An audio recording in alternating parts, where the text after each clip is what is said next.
Langit di atas gurun Iran masih gelap dan dingin pada Sabtu dini hari itu. Namun, di ketinggian 50.000 kaki, dua hantu baja, pembom siluman B-2 Spirit, meluncur tanpa suara menembus pertahanan udara musuh. Mereka bukanlah pembawa pesan damai. Di dalam perut mereka yang masif, tersimpan GBU-57 Massive Ordnance Penetrator, bom seberat 13 ton yang dijuluki penghancur bunker, sebuah kunci yang dirancang untuk satu pintu, fasilitas nuklir Fordow yang tersembunyi jauh di dalam perut gunung. Di belahan dunia lain, di Washington DC, Trump memandang layar, menunggu konfirmasi. Ini adalah pertaruhan terbesar dalam masa jabatannya, sebuah tindakan yang akan mendefinisikan warisannya sebagai penyelamat atau perusak. Lalu, konfirmasi itu datang.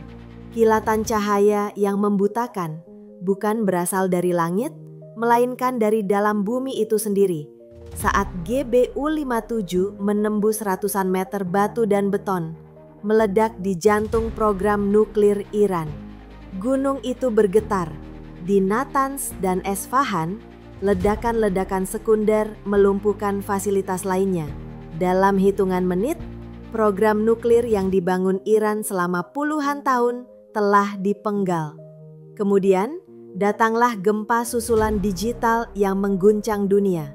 Sebuah pesan muncul di media sosial dari akun Donald Trump. Singkat, tegas, dan mengerikan dalam kesederhanaannya. Kami telah menyelesaikan serangan kami yang sangat sukses. Semua pesawat dalam perjalanan pulang dengan selamat. Sekarang waktunya untuk perdamaian. Thank you very much. A short time ago, the U.S. military carried out massive precision strikes on the three key nuclear facilities in the Iranian regime: Fordow, Natanz, and Esfahan. Everybody heard those names for years as they built this horribly destructive enterprise. Our objective was the destruction of Iran's nuclear enrichment capacity and a stop to the nuclear threat posed by the world's #1 state sponsor of terror. Tonight I can report to the world that the strikes were a spectacular military success. Iran's key nuclear enrichment facilities have been completely and totally obliterated. Iran, the bully of the Middle East, must now make peace. If they do not, future attacks will be far greater and a lot easier. For 40 years, Iran has been saying death to America, death to Israel. They have been killing our people, blowing off their arms, blowing off their legs with roadside bombs. That was their specialty. We lost over 1,000 people, and hundreds of thousands throughout the Middle East and around the world have died as a direct result of their hate. In particular, so many were killed by their general, Qasem Soleimani. I decided a long time ago that I would not let this happen. It will not continue. I want to thank and congratulate Prime Minister Bibi Netanyahu. We worked as a team like perhaps no team has ever worked before. And we've gone a long way to erasing this horrible threat to Israel. I want to thank the Israeli military for the wonderful job they've done. And most importantly, I want to congratulate the great American patriots who flew those magnificent machines tonight, and all of the United States military on an operation the likes of which the world has not seen in many, many decades. Hopefully, we will no longer need their services in this capacity. I hope that's so. I also want to congratulate the chairman of the Joint Chiefs of Staff, General Dan Raisin-Kane, spectacular general, and all of the brilliant military minds involved in this attack. With all of that being said, this cannot continue. There will be either peace or there will be tragedy for Iran far greater than we have witnessed over the last 8 days. Remember, there are many targets left. Tonight's was the most difficult of them all, by far, and perhaps the most lethal. But if peace does not come quickly, we will go after those other targets with precision, speed, and skill. Pesan itu menyebar lebih cepat dari api. Di Tehran, sirena meraung-raung di tengah kepanikan dan kemarahan. Di Moskow dan Beijing, para pemimpin terbangun oleh panggilan telepon darurat. Dunia tidak sedang menuju perdamaian. Dunia baru saja menatap jurang. Dan di bawah sana, api Perang Dunia Ketiga mulai menyala.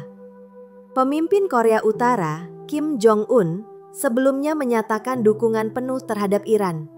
Kim Jong-un mengancam akan menyerang Israel secara langsung jika negara itu mendapat bantuan dari Amerika Serikat atau sekutunya.